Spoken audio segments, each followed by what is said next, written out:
What's up, guys? I'm back with another review, and this one is for Transformers Studio Series number 26. This is the World War II Bumblebee.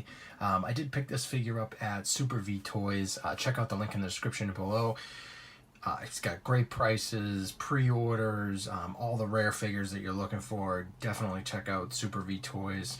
It does flat rate shipping, so really worth if you're looking for some rare figures like these that just came out. I got a bunch of Transformers Studio figures coming out, so or coming, I should say. So definitely check out Super V Toys. Like I said, links below.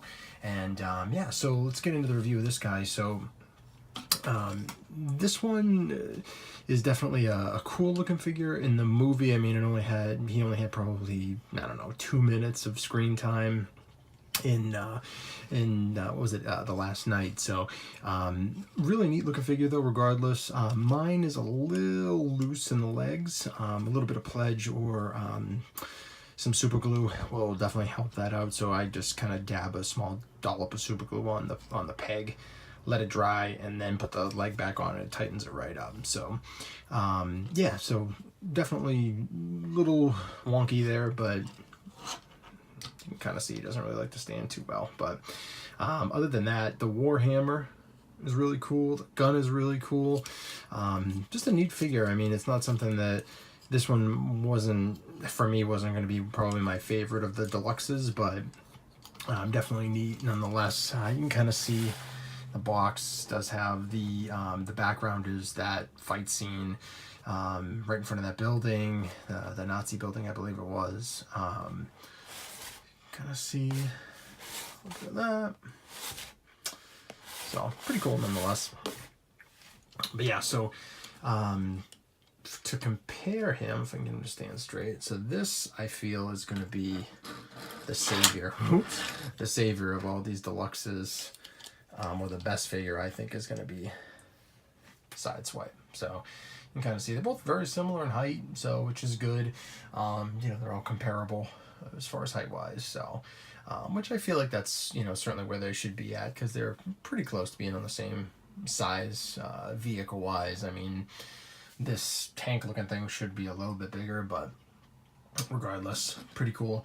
We'll do the review of Sideswipe obviously to come. So yeah, so here he is. A little bit of a backpack action. Like I said, the only downside would just be the kibble. Not much. I mean, the loose legs, there's really not much for decals, paint apps. I mean, just a little bit of silver or charcoal, and then the blue eyes, a couple numbers on him, which is pretty cool.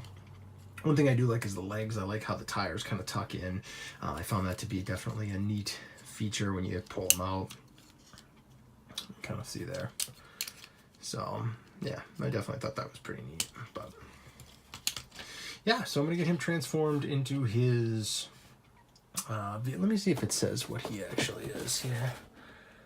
Flashback. I don't know what he is. Yeah, it doesn't say. But yeah, so comment below if you know what the actual vehicle is he is, but his war tank, I guess, is what I'll call it. But yeah, so I'll be right back, guys. Alright, guys, so I'm back, and I have him just about completed as far as in his vehicle mode, and I just wanted to show off real quick. So when you get the Warhammer, it feels good, but it feels like it wants to go this way as far as transforming this. But what happens is it doesn't go all the way, and then when you hook it up here, it winds up hitting things. So when you transform it, I know it feels like it's going to break, but don't hold it down here. Hold it here and just apply a little pressure, and it should just fold right over. You want it like this, and then what happens is you peg it in to the top here, okay, and then take it, spin it around, and then put it right down, and it winds up being perfectly straight in there. And then his gun goes right in the turret, which is cool. This figure, when I first transformed him for the first time, I was like, he's not that great, but it's definitely warming up. I'm warming up to it. You just got to do a little fiddling with him. Some of the panels don't lock in 100%, so you just kind of have to fiddle with him a bit. Cool looking little tank mode. The one thing I'm not a huge fan of is these big hanging feet there. So you kind of see Bumblebee's feet a little bit. So kind of weird. Could be a little bit better, but nonetheless, cool figure. I mean, rolls okay. These back wheels are a little weird, but the only downside to this thing is there's literally like no paint. Just the silver, the number 52. There's a little bit of a wash to it. I don't even know. You can kind of see it, but it really doesn't even show. So there's really no detail as far as painting goes on it, but still a cool looking figure. Just so you kind of, you know, have an idea size wise. Here he is with Barricade. Just go down a little bit here. Yeah, so here he is with Barricade from the Studio Series 28. So this thing towers over Barricade, which in real life I would presume, you know, to be true. So not a bad scale. Yeah, so that's my review of this guy. Again, I did get him at Super V Toys, so check the link in the description below.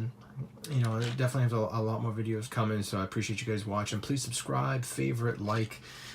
You know, if you want to get this guy yourself, I mean, I would definitely recommend all the Studio Series. I mean, again, try to collect them all. That's the cool feature of these numbers, you know, is definitely collecting all the figures. So check it out. If you guys have any questions on the figure or anything like that, feel free to comment and let me know. But I appreciate you watching. Thanks, guys.